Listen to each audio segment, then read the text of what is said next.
ciudadanos protestan le dimissioni del precedente. Los sucesos han tenido lugar en el aeropuerto de Caracas. Un segundo túnel en construcción.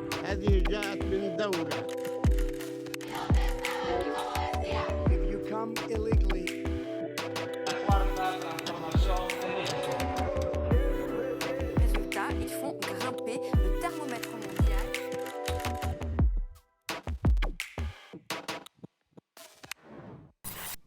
Bienvenidas y bienvenidos a Extranjeros, el programa donde corresponsales internacionales nos dan su perspectiva sobre los temas que nos interesan con el objetivo de enriquecer el debate. Yo soy Ixchel Cisneros Soltero y en esta ocasión hablaremos sobre las acusaciones de desvío de recursos de personajes cercanos a Enrique Peña Nieto, el terrorismo en Europa, los ataques terroristas en Europa y también las elecciones en Estados Unidos. Acompáñenos a ver las portadas de esta semana. En medio de la creciente pandemia por COVID-19, la población mundial se adapta y aprende a vivir con ella.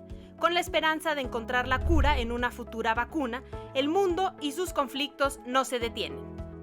Antes de afectar a Chiapas y a Tabasco, el huracán ETA ha dejado a su paso en Centroamérica destrucción, inundaciones, miles de damnificados, desaparecidos y muertos. Los países afectados incluyeron a Nicaragua, Panamá, Costa Rica, Guatemala y El Salvador. Después de los recientes actos terroristas en Francia, la violencia extremista va en ascenso. En Viena, un hombre fuertemente armado abrió fuego contra varias personas que se encontraban en cafés y restaurantes. El ataque en la capital austriaca dejó 5 personas muertas, incluido el agresor. En Afganistán ocurrió un atentado contra la Universidad de Kabul que dejó por lo menos 22 muertos y 27 heridos. La mayoría de las víctimas eran estudiantes. De igual forma, en Rusia, la policía abatió a un joven tártaro de 16 años que atentó contra la comisaría. Estos ataques fueron atribuidos al Estado Islámico, por lo que el gobierno francés anunció el reforzamiento de sus fronteras para prevenir otro atentado. Mientras tanto, en Bangladesh, el tercer país musulmán más grande del mundo, miles de personas se manifestaron para exigir al gobierno que corte relaciones diplomáticas con Francia, después de que el presidente Emmanuel Macron declarara que la difusión de las caricaturas de Mahoma es una forma de libertad de expresión. Los musulmanes, por su parte, las consideran una blasfemia. La incertidumbre por conocer al candidato que obtendría los 270 votos para ganar las elecciones presidenciales en Estados Unidos duró varios días de tensión. Donald Trump, al verse en desventaja ante Joe Biden, exigió detener el conteo. Además, acusó de supuesto fraude y amenazó con recurrir a la Suprema Corte. Las declaraciones de Trump provocaron manifestaciones en diversas ciudades del país y decenas de arrestos. Sus seguidores, muchos de ellos armados, trataron de impedir el conteo, mientras los simpatizantes de Biden exigían que se contara cada voto. Luego de esta elección histórica, en medio de una pandemia mundial, la Unión Americana vivió un momento crucial al existir el temor de que esta etapa postelectoral acarreara más violencia. Sin duda, la batalla por el poder ha causado una sociedad más dividida que nunca. Finalmente, el sábado pasado se anunció al candidato demócrata Joe Biden como el ganador de los comicios, tras superar el número de votos electorales requeridos. Por su parte, Kamala Harris se convertiría en la primera mujer vicepresidenta de Estados Unidos. Muchas gracias por su presencia y en esta ocasión estoy muy honrada. Nos acompaña nuevamente Laurence Cuvillier, que además es corresponsal para TV5 Monde, Arte TV y France 24. ¿Cómo estás, Laurence? Buenos días, Ixchel. ¿Cómo estás? Muy bien. Cuéntanos qué nota nos traes el día de hoy. Bueno, lo que más me impactó en las noticias esta semana es una noticia que me hizo sentir muy ingenua, porque pensaba que habíamos aprendido la lección, de cierta forma, en cuanto a cómo nació esta pandemia que estamos viviendo. Pensaba que habíamos entendido que nuestra relación enfermiza con la naturaleza y nuestra forma de usar otros seres vivos para la industria, para el consumo humano en todas sus formas, pues era una parte del problema, y de repente nos damos cuenta que en Dinamarca, que es un país de menos de 6 millones de habitantes, había entre 13 y 17 millones de bisones en crianza, en un lugar pues poblado, o sea, muy poblado, ni hablo de los bisones que estaban completamente amontonados. Sabemos que el empobrecimiento genético es parte de los eslabones que permiten que se transmitan viruses. Y además en un país como Dinamarca, que hubiéramos podido pensar que pues había aprendido las lecciones, que ahí no hay la misma explotación de fauna que podemos encontrar en China, etcétera, que además es de los países donde el veganismo y la onda del bienestar animal puede tener bastante auge. Y de repente nos damos cuenta que más del doble de la población humana en bisones fue sacrificada porque pues otra vez hubo una mutación genética del virus ahí en estos criaderos que puede poner en peligro todo el esfuerzo que el mundo ha estado haciendo desde enero para combatir esta pandemia. Y estos criaderos de bisones, además, ¿no? Recalcar que era para quitarles la piel y el uso de estas pieles. Quitarles la piel, que yo pensaba que los abrigos de piel ya estaban completamente fuera de moda, pero parece que justifica todavía la crianza de millones de esos animales en lugares de alta población humana además. Entonces, bueno, pues parece que hay mucho trabajo todavía por hacer. Totalmente. Jacobo García, bienvenido del periódico El País, corresponsal del periódico El País. ¿Cómo estás? ¿Qué tal? Mucho gusto, encantado de estar aquí. ¿Qué nota nos traes para el día de hoy? Bueno, pues vengo a contar un poco una discusión que está ahora mismo muy en alza en España en torno a una especie de ley para combatir las fake news.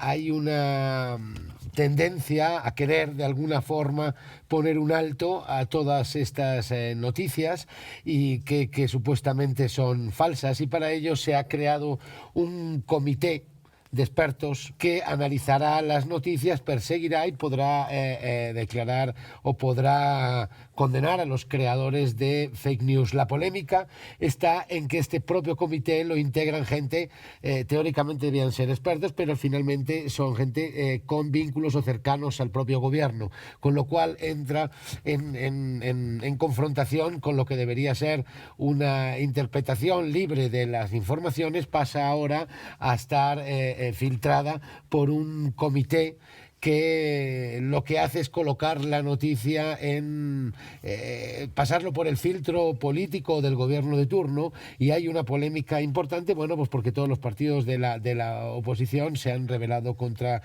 este tema. El tema se ha llevado a instancias europeas intentando poner fin a un intento de lo que interpretan como una especie de censura previa en torno a las posibles informaciones y sobre todo las consecuencias que esto pueda tener para los periodistas que puedan ser calificados de difundir fake news. Como además muchas veces la información, la opinión y las críticas al gobierno pueden ir en un mismo combo, pues el tema ha sido calificado para muchos como una especie de ley mordaza que lo que trata es de controlar aquellas informaciones que puedan dañar al gobierno. Con lo cual me parece que es un tema interesante qué pasa con estas fake news y qué pasa con estos generadores de este tipo de noticias. El tema está siendo muy controvertido en España y bueno, va a ser un tema que todavía dará mucho de qué hablar sobre qué forma tiene este futuro comité de control de las noticias. Y también en Estados Unidos, ¿no? Después de estas declaraciones de Donald Trump que fueron truncadas en vivo por varias televisoras, igual, ¿no? Mencionando las que son fake news, hasta dónde los medios de comunicación, en este caso específico en Estados Unidos, o la clase política en Europa, pueden decir que sí es fake news y que no es fake news sin convertirlo en una afrenta contra la libertad de expresión. Exacto, yo creo que los periodistas y la prensa volvemos a estar un poco en el ojo del huracán, sobre todo en momentos muy puntuales donde la información es tan importante y donde lo estamos viendo en el COVID, que yo creo que el papel que han hecho los medios ha sido importante, pero igual que se habla de medidas para frenar el COVID, se habla de que la lejía o de que el cloro puede ser bueno para combatirlo, con lo cual encontrar ese camino intermedio entre la veracidad y el servicio público y la honestidad y las mentiras, pues es el camino que yo creo que debemos ir tejiendo entre todos todavía. Pues muchas gracias, Jacobo. También nos acompaña por primera ocasión, lo cual agradecemos muchísimo que estés acá, Emily Green, que ella es corresponsal de Vice News y además es ganadora de un Pulitzer por un podcast para The American Life. Bienvenida, Emily. Esperemos que no sea la última ocasión. Y cuéntanos, ¿qué nota nos traes el día de hoy? Bueno, voy a mezclar un poquito de noticias que yo he estado pensando mucho en elecciones porque estaba en Estados Unidos en las últimas semanas y antes de eso en Chile, donde cambiaron la constitución de nuevo y es la primera constitución desde 1980, que fue creado bajo del dictador Pinochet. Entonces, una cosa que me ha llamado la atención es el papel de la violencia en crear estos nuevos cambios. Por ejemplo, en Chile, solamente creo que el movimiento de crear esta nueva constitución fue por todas las protestas que vimos en noviembre del año pasado y que si no fuera por todas estas protestas no hubieran llamado por una nueva constitución. Incluso lo que veo en Estados Unidos es que el papel de Black Lives Matter, este movimiento que yo creo que nos llevó de una forma a este momento, y hay un discurso muy grande en Estados Unidos y en todo el mundo de violencia, de qué papel tiene violencia en las protestas. Y hay una cita que he estado pensando mucho, es de John F. Kennedy, y dice, los que hacen imposible una revolución pacífica harán inevitable una revolución violenta. Y creo que también en Estados Unidos lo que yo vi es que estamos en ese momento. Si no hay un cambio pacífico, habrá un choque, un broche, yo creo. Y, perdón, no es tanto una noticia que les estoy trayendo, más bien un discurso que te estoy teniendo en mi cabeza por haber visto tantas elecciones y discursos sobre las protestas. Y hay gente que dice, bueno, está bien protestar, pero sin violencia. Pero creo que también, si no hay violencia, a veces la prensa no pone atención y nadie cambia. Entonces, perdón por mezclar tanto, pero eso es mi noticias de hoy. No, pero muy coyuntural, sobre todo con lo que ha sucedido también acá en México, ¿no? Con estas manifestaciones de mujeres feministas. Hace unos días también en Cancún, Quintana Roo, donde se manifestaban habitantes en contra del feminicidio de una joven y la respuesta del Estado fue a balazos, ¿no? Entonces, justo está sobre la mesa la discusión de en qué momento empezamos a ver las manifestaciones feministas y muchos de nosotros y nosotras volteamos a ver esa problemática después de estas manifestaciones supuestamente violentas, ¿no? O sea, sí hay, creo que sí, no solo sucede en Chile, en Estados Unidos, sino en varios lugares de América Latina, incluyendo México. Claro, y aquí en México, digo, las feministas protestan, pero si no hay violencia, me parece que nadie pone atención. Entonces, no estoy diciendo que estoy a favor de la violencia, pero también yo creo que tenemos que repensar también el papel de la prensa de cubrir esos temas cuando las cosas no queman. Totalmente. Nos vamos rápidamente a un corte. Volvemos con las acusaciones de desvío de recursos y también vínculos con el narcotráfico de personas cercanas al expresidente Enrique Peña Nieto y la política mexicana y cómo se están moviendo las fichas de ajedrez en estas últimas semanas. Regresamos.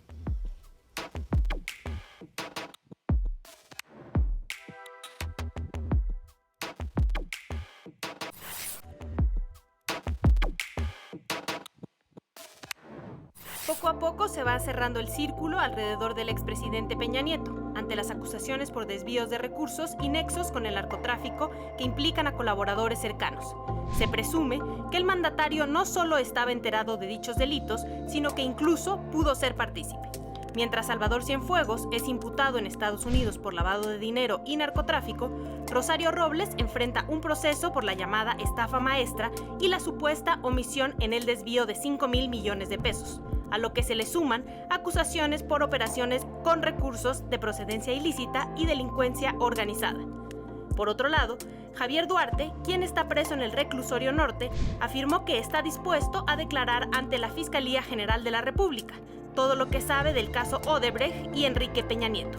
Por su parte, Luis Videgaray, exsecretario de Relaciones Exteriores, podría tener una orden de aprehensión en su contra. ¿Será investigado el expresidente? ¿Estas revelaciones y potenciales condenas afectarán al nuevo PRI? Muchas gracias por seguir con nosotros y nosotras en Mextranjeros. El primer tema que traemos a la mesa es un tema nacional, sobre todo porque la política mexicana se ha estado moviendo. La Fiscalía General de la República ha tenido mucho trabajo, sobre todo con personajes cercanos al expresidente Enrique Peña Nieto, y cómo además ahora hasta personajes como Javier Duarte levantan la mano y dicen: yo tengo mucho que decir al respecto de todo lo que había pasado en sexenios anteriores. ¿Cómo lo ves, Jacobo? Caray, pues veo que es una sacudida importante y que una sacudida importante para un periodo muy concreto de la historia reciente de México que ha quedado sin esclarecer.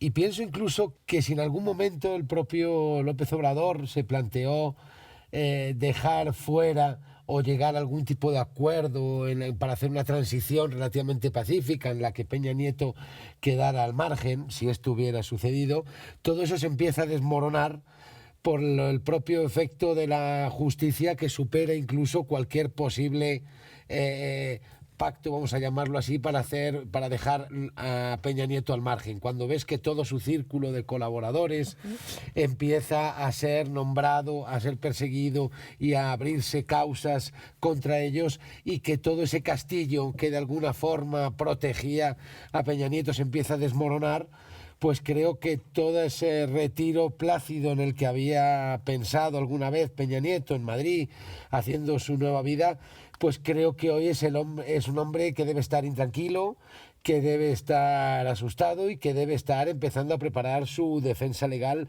porque empiezan a estar cada vez más cerca las acusaciones. El propio Videgaray, al que todos conocimos casi desde la campaña, ver a Lozoya, que era un semidios. Yo recuerdo cuando nos convocaba, todavía él hablaba en nombre de Peña Nieto y nos reunía algunos corresponsales, todavía cuando Peña Nieto era un joven prominente que iba disparado a la presidencia, y que todo parecía diseñado. Pues yo recuerdo reuniones con Lozoya donde era un tipo además realmente entre distante y soberbio, que nos hablaba en nombre de ese pequeño grupo de jóvenes tan preparados que iban a tomar el poder poco tiempo después, ¿no? Bien, pues ver a alguien así, que empieza a confesar, que conoce muy bien las cocinas del Estado en esas épocas, o ver cómo señalan a Videgaray como el hombre que negoció con Odebrecht para luego traer ese dinero. Descubrir que aquella campaña política que todos cubrimos, yo era la segunda o tercera, prácticamente llegué con Fox, conocí la de Calderón, viví la de Peña Nieto, y era una campaña económicamente y con recursos desproporcionados a años luz, o sea, donde se manejaban 5 o 6 fotógrafos, camarógrafos, los eventos, todo era desproporcionado en cuanto a los recursos económicos. Pues creo que ese es el periodo que se está juzgando ahora, ¿no? Por no entrar después en todas las obras públicas y después todo lo que se hizo, pero al menos aquella campaña con una cantidad de recursos infinitos está ahora sometida a juicio, y creo que va a tener que dar muchas explicaciones. Creo que todos saben que las acusaciones están encima de la mesa. La de Videgaray está redactada, está preparada, tiene nombres, fechas, lugares y acusaciones muy concretas, y solo falta, bueno, pues que haya una voluntad política para airearla y conducirla a algún lado, pero está en el cajón, y me gustaría creer que ese manejo judicial va a ser apegado a la ley y no a los intereses políticos del momento que a la Fiscalía le interese, porque hemos visto manejos un poco extraños en la Fiscalía en cuanto al timing y en cuanto a su relación con el presidente. Parece que primero lo anuncia el presidente y luego tiene que salir la Fiscalía. El timing debería ser a la inversa. Una Fiscalía que al menos aparente ser independiente, y que después haya una reacción política ante las que se incluye la de López Obrador, pero no. Para enterarte cuáles son por dónde está respirando la Fiscalía, te tienes que ver las mañaneras y saber qué piensa el presidente. Da una imagen muy poco aseada de lo que debe ser una relación entre la justicia y la presidencia. ¿Y qué podemos...? No, venga, Emi. Bueno, iba a agregar, la idea de la consulta es interesante porque básicamente él podría traer, el fiscal podría traer los cargos sin consultarlo al pueblo. Sin consultar a la gente, y como la idea de ir para una consulta podría dañar el caso contra los expresidentes. Entonces, da también la imagen que más bien lo que quiere López Obrador es dañarlos, pero sin realmente traer un caso contra ellos. Y eso también es todo el juego de López Obrador, traer todos los temas antes de la población para que ellos puedan dar su opinión, pero eso realmente no ayuda a un caso jurídico. Sí, es lo que iba a decir. O sea, me parece una vía mucho más sana de trabajar con los hechos, de investigar hechos y no investigar a personas. O sea, como es el caso con esta consulta ciudadana que dice, quieren que investiguemos a tal y tal, o sea, a expresidentes.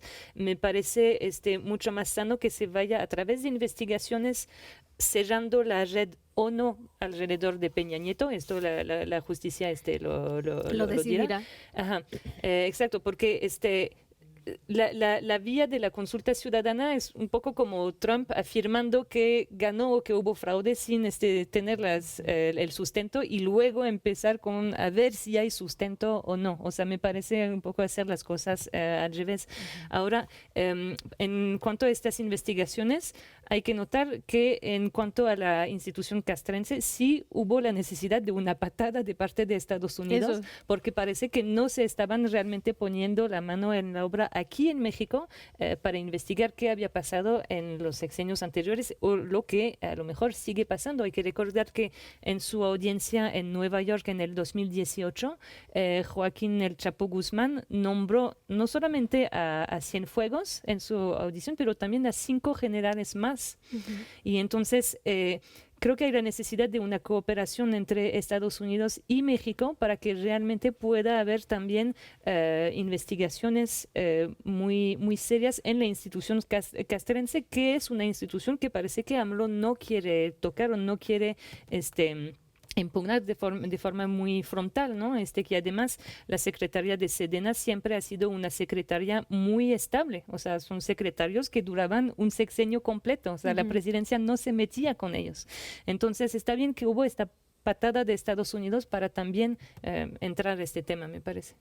Eso, los procesos que ha llevado Estados Unidos o que está llevando Estados Unidos para complementar o porque en México se sabe que habrá impunidad, específicamente en los casos militares. Sí, es que creo que hay elementos de juicio de sobra para sustentar un caso sin necesidad de recurrir al circo, que creo que ensucia de alguna forma algo que tiene un sustento legal importante.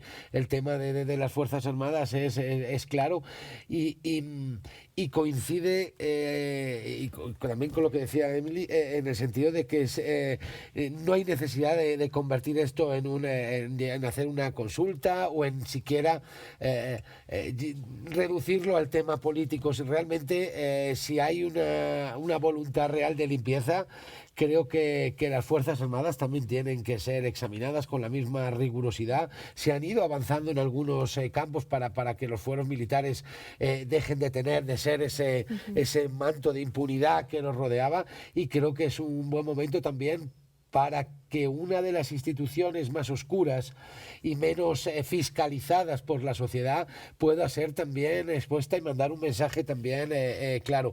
Pero creo que no ayuda mucho ensuciar todo esto con eso, ¿no? Y que a la vez hay que dotarla de cierta credibilidad, y no es muy creíble que de repente la investigación sobre el hermano del presidente se despache así en un minuto con un comunicado, ya está, es inocente, y en cambio otros sean aireados convenientemente con un timing político que a veces coincide con otras realidades, entonces sirve para tapar. Creo que debería dejar la justicia, la verdad, actuar y dotarla de todos los elementos para poder trabajar en cierta libertad. Hay elementos para juzgar a todos estos señores. Y es el caso de Rosario Robles, ¿no? Que además, al final, hasta el momento, hasta el día de hoy, es la única que está presa, ¿no? Al respecto, llevándose en la carga, en la espalda, todo lo de la estafa maestra, que realmente es una red de corrupción que no pudo haber manejado una sola persona, ¿no?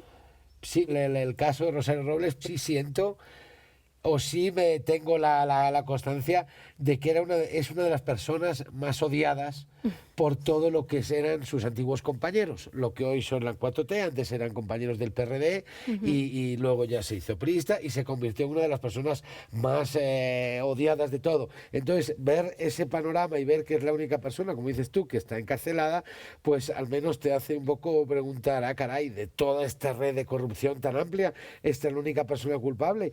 Entonces, bueno, pues sí que acaba rodeando cierto, como diría Fox, sospechosismo en torno a los procesos judiciales que se van abriendo, ¿no? Sí, más que nada, ella está batallando mucho para comprobar que sí había traído elementos, había platicado de malos manejos a Antonio Meade cuando le pasó el cargo, y que incluso esta información subió hasta Peña Nieto. Ella no puede, o sea, una de las dificultades del caso es que no tiene los elementos para comprobar de que la sospecha que ella tenía de que hay cosas raras en estas cuentas, tengo que externalizarlo. No hay constancia de que sí lo hizo, pero pues quién sabe, ¿no? Ahí sí, efectivamente, como no disponemos de las pruebas, es difícil decir quién estaba enterado del caso, pero es muy poco probable efectivamente que ella se haya quedado así como solita. Pero bueno, o sea, ahí la justicia tiene que hacer su trabajo y ver si hay pruebas o no de esta circulación de información. Eso. Nos vamos a un corte, seguramente el caso de Rosario Robles y de todos estos personajes alrededor del expresidente Enrique Peña Nieto dará para mucho más. Ya vamos a volver con el tema de la ofensiva del terrorismo islamita en algunos lugares de Europa, especialmente. Volvemos después del corte, no se vayan en Mextranjeros.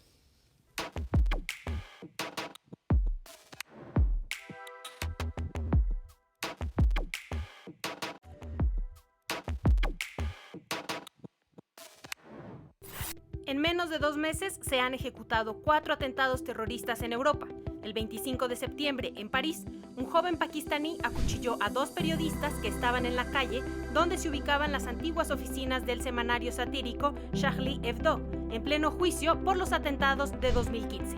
Casi un mes después, un profesor de historia, Samuel Paty, fue decapitado por un joven checheno por haber mostrado unas caricaturas de Mahoma al hablar de libertad de expresión con sus alumnos. Posteriormente, el 29 de octubre, en una iglesia católica en Niza, 3 personas fueron acuchilladas en un acto islamista, según el propio agresor. Ese mismo día, un guardia del consulado francés en Jeddah, Arabia Saudita, fue atacado con arma blanca. 4 días después, en el centro de Viena, se perpetraron 6 atentados coordinados por un ciudadano austriaco. El Estado Islámico emitió un comunicado en el que se atribuía la responsabilidad de los ataques, identificando al terrorista como un soldado del califato. Regresamos a Mextranjeros y nos vamos con un tema muy doloroso, el terrorismo islamita en ciertas ciudades, no solo de Europa, pero principalmente en Europa en las últimas semanas, y cómo ¿será esto una nueva guerra de religiones? ¿Cómo lo están viviendo en tu país, Laurence? No creo que sea una guerra de religiones, creo que es una guerra, no sé ni siquiera si lo podemos llamar guerra, pero es más que nada cultural. Hay que distinguir muy bien islámico e islamista. Hay que recordar que la mayoría de la comunidad musulmana en Europa, incluso en Francia, es muy pacífica, muy moderada. Pero sí ya son evidentes las fallas. O sea, lo que fue muy doloroso para Francia es ver que habían atacado a un maestro, mientras en Francia la escuela pública se considera como el cemento de los valores republicanos y la oportunidad que tienen todos los habitantes del país, todos los ciudadanos, de tener un fondo común de valores. Es doloroso ver que no funciona, es doloroso ver que se fomentan ideas muy radicales en el seno de ciertas mezquitas, en círculos radicales del Islam, que no hay tampoco una postura muy contundente de la comunidad musulmana de Francia para atender este problema y realmente deslindarse de este problema que se está volviendo fuerte. Ahora, hay mucha distorsión mediática en este asunto. Por ejemplo, acabas de decir muchos atentados terroristas en el mundo, principalmente en Europa. No es cierto. Hubo mucho más muertos en Afganistán en estos últimos meses. Un atentado en una universidad de Derecho y de Periodismo un ataque en el que murieron por lo menos 22 estudiantes, pero un mes antes hubo 40 muertos en otro atentado en una institución de educación. Entonces, el terrorismo no es solamente en Europa, y también el hecho de que se dé también en países islámicos como Afganistán muestra que no es en sí una guerra de religiones, es una guerra entre el radicalismo y ramas mucho más moderadas. Ahí en Kabul los atentados que ocurrieron son del ISIS, o sea, del Estado Islámico, contra el gobierno, que es en sí un gobierno musulmán. Entonces, lo que se ataca ahí es la moderación, es una idea de apertura, es una idea de secularización de una religión que en ciertas de sus ramas no ha podido adaptarse y sigue aferrándose a lecturas distorsionadas de un libro que tiene 14 siglos, pero que en sí el mensaje de este libro es de paz, es de responsabilidad individual, es de lee, piensa y actúa. No es en sí un libro que provoca el fanatismo, para nada. Entonces, yo lo veo más bien como una brecha cultural muy gruesa, muy dolorosa, pero no lo llamaría guerra de religiones. ¿Y cómo es que por ejemplo, han obtenido más adeptos, fanáticos, seguidores, ¿no? Vimos también el caso de Viena, donde además es un personaje local, un austriaco, ¿no? Sí. No. Aquí hay un problema judicial, que es que hay buenos organismos o sea, las investigaciones en Francia se hacen de una forma bastante seria. Y hay todo un repertorio de fichas que llamamos las fichas S, que son como un foco rojo que ponen en lugares o personas que están provocando radicalización. Imams extremistas, personas, individuos que publican videos alabando la violencia, llamando a que se maten a católicos o a gente que no son de la religión musulmana, etcétera. Lo que pasa es que ahí tenemos un problema ético. ¿Qué hacemos con gente que tiene ideas en las cabezas que se consideran como peligrosas, pero que en sí no han cometido todavía delitos? ¿Qué hacemos con esta gente que pues es muy frecuente que cuando hay un atentado en Francia, luego sale la información de que pues sí, la persona que provocó este ataque era conocida de los servicios de investigación, era ficha S, pero ¿qué base tienes para actuar en contra de una persona que solamente tiene ideas y que no ha concretizado, digamos, con hechos imputables, con hechos delictivos a estas ideas? Entonces, eso es un problema que hizo que se pudieron desarrollar células islamistas, no islámicas, y que es un problema, no se sabe todavía cómo lidiar con este problema. Jacobo, ¿cómo ha reaccionado también España y cuáles serían como los procesos? Porque también han pasado por esto ya.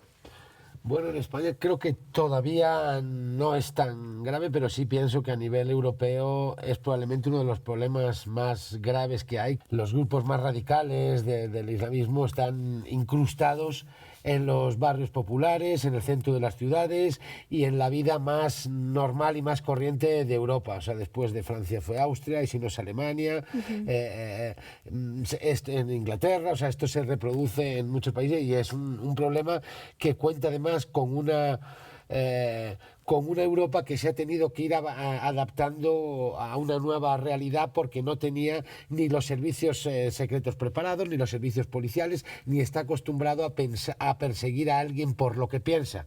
Se hizo y se colocaba el nazismo como el referente de lo que hay que perseguir ideológicamente, pero nadie pensó que desde una mezquita se pudiera estar llamando a los atentados. Me da la casualidad, y hablábamos antes de entrar, que mi mamá es maestra y yo recuerdo haberla oído hablar hablar, y luego pues de Francia siempre como un modelo en su educación, una educación gratuita, universal, republicana, laica, un modelo casi de exportación y que el resto de países trataban de imitar como un pilar fundamental de un modelo de sociedad que quieres crear. Ver cómo un maestro es degollado de esa manera, pues sobrecoge. Ver como periodistas que están tratando de cubrir un juicio también, pues sobrecoge. O sea, digamos que además está tocando, ya no es tanto el número de muertos, sino cómo se afectan a pilares de lo que pensábamos, pilares fundamentales de un mundo en el que uno todavía quiere inspirarse.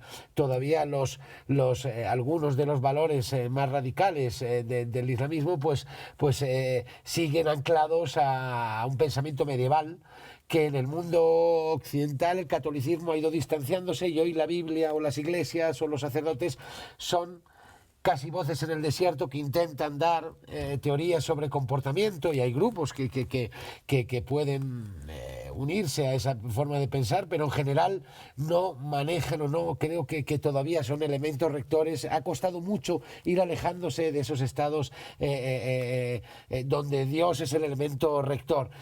Pues todo eso está en cuestionamiento en el momento en el que desde el bueno, pues hay pensamientos casi medievales que quieren, y que hay una pugna exacto dentro del islamismo por ver cuáles son las facciones un poco predominantes, ¿no? Desde un modelo más radical a otro perfectamente integrado, colaborativo y totalmente natural, con el que se puede convivir, y otro modelo pues que no tiene cabida en una sociedad normalizada, la verdad. Y Emily, ¿cómo esto, por ejemplo, en países como en Estados Unidos, ha traído mucha discriminación hacia la población musulmana, ¿no? Estos ataques terroristas, como bien decía Laurence, como es ya contra todas y todos los musulmanes, más allá de ser específicos. Sí, creo que eso es un hecho. Y creo que hay que tener cuidado. Bueno, todos los países, me parece que hay una tendencia de cuando hay un acto de terrorismo que dicta su política completamente. Entonces, un hecho, un acto dicta la política por los próximos 20 años. Y eso es muy problemático. Y bueno, no, la verdad, como no soy musulmana, no conozco bien la religión, entonces me da un poco de pena de opinar tanto, pero sí yo creo que tenemos que tener mucho cuidado también con las palabras. Es decir, tener que decir que es un problema de Islam. Eso tal vez es básico y no da importancia a todos los factores que promuevan lo que está pasando ahora. Entonces también yo creo que tal vez regreso al tema del periodismo, pero hay que tener mucho cuidado de cómo usamos esas palabras, porque también lo que nosotros decimos va a cambiar las opiniones de mucha gente en nuestros países.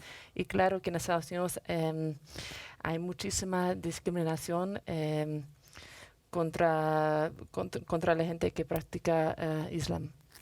Nos vamos a tener que ir a un corte, perdón, Laurence, pero sí creo que este tema da, creo que para un Extranjeros completo, ¿no? Porque además estamos un poco alejados en América Latina, no solo de la religión, sino también de los sucesos como tal.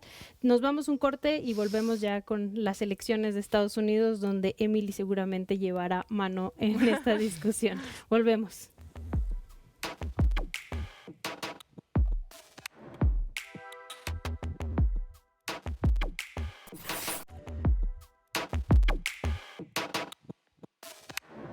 Tras un largo conteo de votos, el pasado 7 de noviembre, el candidato demócrata Joe Biden fue declarado ganador en las elecciones presidenciales de los Estados Unidos, luego de rebasar los 270 votos requeridos, de acuerdo con proyecciones en medios estadounidenses. La victoria del demócrata, celebrada en las principales ciudades de la Unión Americana, se da en dupla junto a Kamala Harris, quien hace historia como la primera mujer afrodescendiente en convertirse en vicepresidenta del país. Biden prometió restaurar la normalidad política y el espíritu de unidad nacional para enfrentar las crisis económica y de salud. Por su parte, el expresidente Donald Trump, cada vez más aislado, dijo que el proceso está lejos de terminar y prometió pelear los resultados en la corte, continuando con sus acusaciones, hasta la fecha sin pruebas, de fraude electoral. Regresamos a Extranjeros. Muchas gracias por seguir acompañándonos en este espacio y nos vamos a lo que nos ha tenido en desvelo a varias de nosotras y nosotros por días, que son las elecciones en Estados Unidos. Emily, no es por nada, pero se te ven las ojeras. ¿Cómo vamos? Mira, al parecer tenemos un nuevo presidente, pero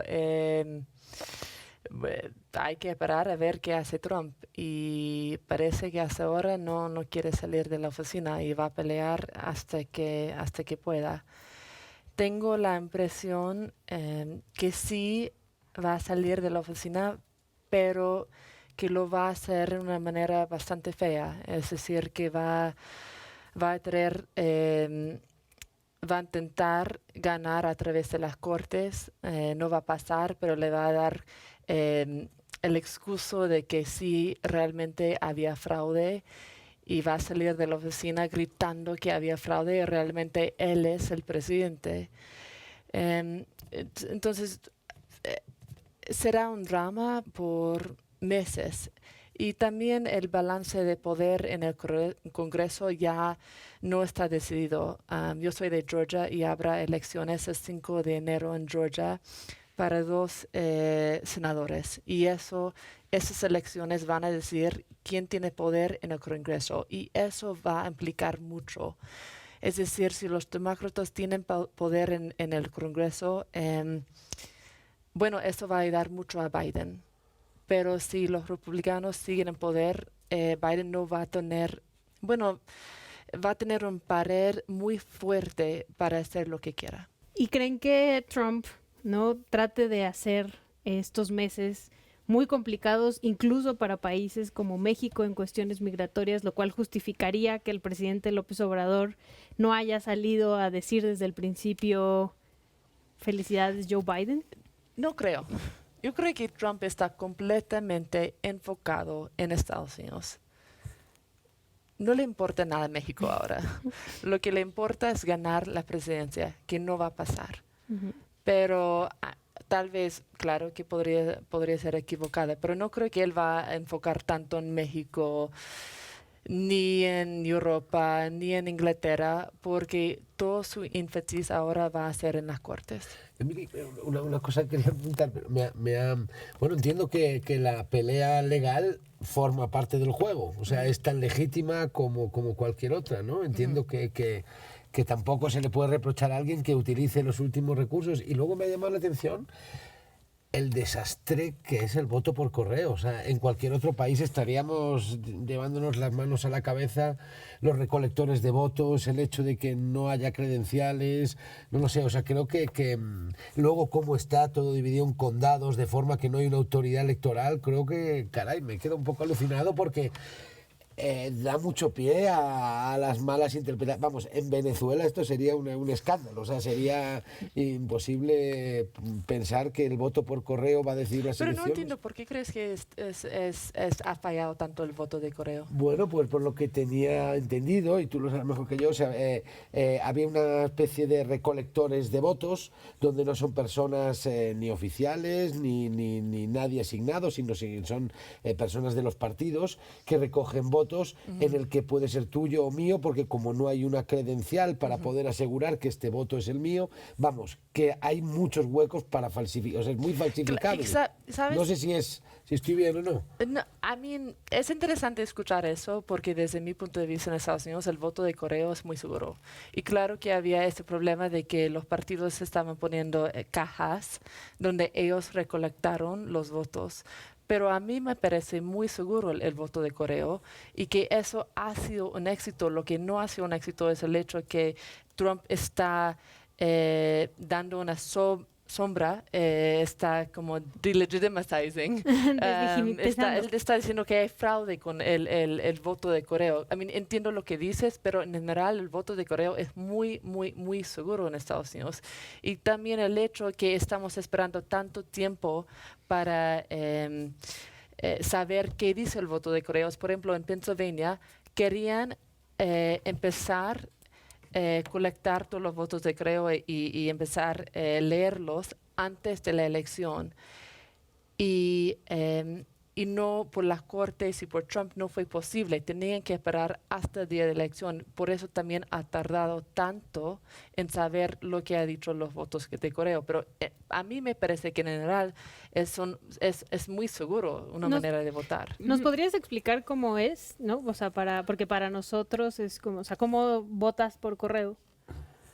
Claro, votas por correo, básicamente tú pides tu voto por correo. Es como tú subes al internet, pones una aplicación para que te manden el voto de correo. Y eso estaba pasando mucho por la pandemia, que la gente tenía miedo ir a votar en persona. Lo recibes, lo llenas y lo puedes mandar de nuevo por correo o lo puedes dejar en una caja. Que se supone es seguro, y creo que sí es seguro. No, eso es lo que dice Trump, que no es seguro, pero no hay evidencia para decir que no es seguro. O puedes traer el voto que pediste y dejarlo en persona. Y eso lo estaban haciendo muchas personas que lo habían pedido, lo recibieron por correo y lo dejaron en persona. Pero el voto que te llega a ti es específicamente para ti, o sea, para tiene ti, tu nombre, lo pueden, seguridad social. Claro, y lo escanean, lo saben si tú has votado 2 veces, lo saben si tú has votado, y también están viendo si tu firma es igual que la firma de tu manejo de licencia. Pero no hay una credencial tampoco, ¿no? Como en Estados Unidos no hay una credencial que avale ese voto, aquí hay un IFE. Pero en Estados Unidos no existe ese documento personal. No lo sé. No, la verdad lo que sé es que no hay evidencia de fraude. Yeah. Y eso es lo que está diciendo Trump para decir que la elección no es real, que hay problemas, que sí había fraude, que él debe ser presidente. Lo que sé es que no hay evidencia de fraude, o por lo menos de fraude en términos muy grandes. ¿Y en tantos estados? Sí, justo. Sí. Me pareció, o sea, lo que me sorprendió esta mañana es que incluso Fox News cortó la conferencia de prensa de la vocera de la Casa Blanca, claro, porque estaba presentando las mismas acusaciones de fraude sin sustento hasta ahora, pero creo que independientemente de cómo le va a Trump con estos asuntos legales, va a depender también de cómo le va en el seno de su partido, porque no va a poder solo contra todos, o sea, solo contra todos los republicanos. Y durante estos 4 años de mandato de Trump, los trumpistas y los republicanos tuvieron que caminar juntos porque estaban en el poder y por pragmatismo, pero ahora ya se va a poder distinguir la rama trumpista y la rama republicana. Pero, tal vez. ¿Cómo? Trump sigue el persona más importante en el partido. Y Sí, es decir, solamente creo que como hay una mano, 4 o 5 republicanos que han dicho que Biden sí realmente es presidente. Y eso es evidencia del poder, del miedo que los republicanos tienen de Trump aún. Pero ¿tú crees que podría sobrevivir el trumpismo a Trump? O sea, Trump, ¿cuántos años le queda de vida política? 10 cuando mucho. ¿Qué va a pasar con el trumpismo después de Trump? Creo que muchos republicanos también están pensando no en si es legal, sino si los votos, si hubo fraude y así, sino en su futuro político. Claro. ¿Qué barco es el más viable ahora para los republicanos? De que, híjole, os sigo apoyando a Trump contra todas las evidencias, contra todo, o me junto a una corriente más moderada, más conformista, más política, en el sentido de esencia política, digamos, del republicanismo, porque pues este partido sí va a poder sobrevivir a Trump como figura política. Pero también tiene el apoyo de la población, de mucha gente, ¿no? Sí, pero ¿qué va a pasar cuando él se vaya de la escena política? O sea, ¿quién puede ser heredero del trumpismo? Pero Bueno, no sé si por se va a ejemplo, ir, eso es la cosa, no creo que se va a ir. Eso es como asumiendo que se va a ir. Pero Digo, acabo en de 10 leer. años, estoy hablando de un plazo de 10 años. O sea, Ah, no, sí. Pero o sea por ¿qué ahora va a el pasar Partido en 10 años cuando él se vaya? ¿Su Republicano, hijo? sí. ¿Será una dinastía Trump o algo así? ¿O quién puede retomar la antorcha del trumpismo después de él? Pero Pues sí creo es que muy muchos están popular, ¿no? pensando en su Yo sí futuro creo que político. haya políticos ahí interesados en agarrar a toda esa gente que piensa como Trump, que no solo votó por Trump, sino que piensan como ellos y que están dispuestos a defender su voto con Tiene armas, 70 etcétera. O sea, ahí hay millones de votos un- que y por ahora, por lo que veo, el Partido Republicano masivamente todavía respalda la postura de Trump. No ha habido ahí una deserción masiva, ni hoy salía, pues no sé qué periódico americano, pero sí que había todavía un apoyo grande.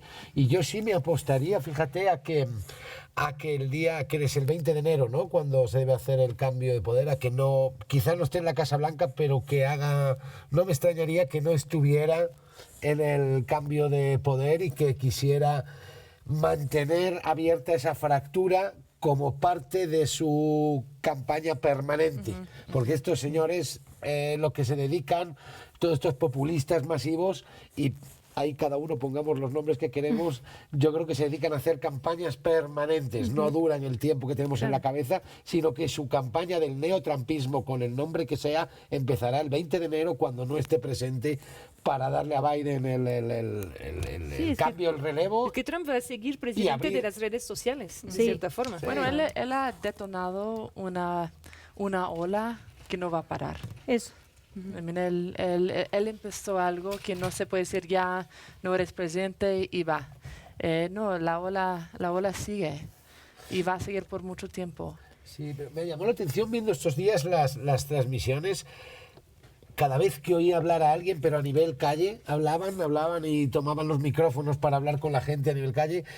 La frase que más repetían era queremos un presidente que nos vuelva a unir. Yo Sí. no era consciente de esa gran polarización y división tan grande, que entiendo que ahora el micrófono va a quedar un poquito reducido a medida que vaya apagándose y ver si sobrevive. Pero aún así la semilla de la discordia y del enfrentamiento está sembrada, Va a ¿no? ser muy incómoda la entrevista de cruce de poder, Sí. la tradición, entrevista que se dan el presidente saliente con el presidente entrante. No sabemos ni si se va a Claro, dar, claro. aceptando dar una entrevista pacífica con Biden para pasarle las riendas del poder. Acabo de leer que también el Trump ha dirigido a un oficio en su gabinete que básicamente no ayuda, que da obstáculos para que Biden no pueda hacer la transición. Y eso es interesante. No es solo que no va a dejar la oficina, que realmente está intentando inhibir que Biden pueda asumir la oficina de la Casa Blanca. Pues sin duda este tema también va a dar para mucho y seguiremos hablando de él. Ojalá, Emily, esta no sea la última vez que nos acompañes. Muchísimas gracias a todas y todos ustedes por acompañarnos. Esto fue Extranjeros. Que tengan un muy buen día o muy buena noche, dependiendo del momento en el que nos estén viendo.